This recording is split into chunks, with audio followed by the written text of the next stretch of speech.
பிள்ளைகள் ஆகும்படி அவர்களுக்கு அதிகாரம் கொடுத்தார். ஆமென். பாருங்க, சாத்தான் விசுவாசிக்கிறான், அவனுக்கு அதிகாரம் கிடையாது. ஏன்? அவனுடைய புத்தி சரியில்லை, அவன் கிரிய சரியில்லை, அவன் பாவத்தில் நிறைந்தவன். வேதம் சொல்லுகிறது பாவம் உயிர் கொண்டது. ஆமென்.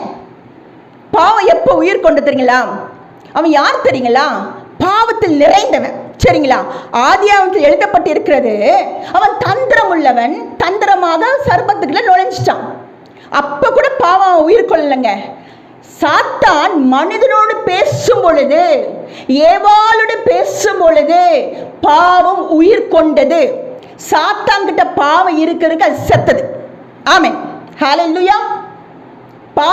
பாவத்தின் சம்பளம் மரணம், அதுக்கு மரணம் உண்டு.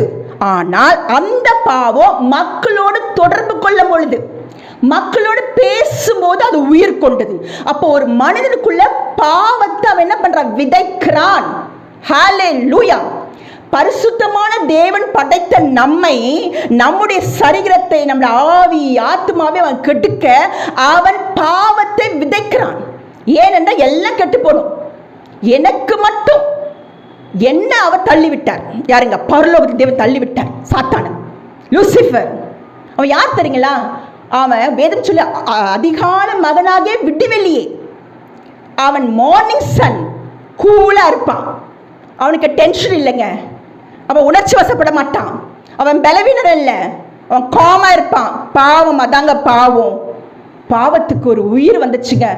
எப்பெல்லாம் நம்ம சாத்தானோடு பேசுகிறோமோ, அதாவது கெட்ட குணங்கள், கெட்ட வார்த்தைகள்,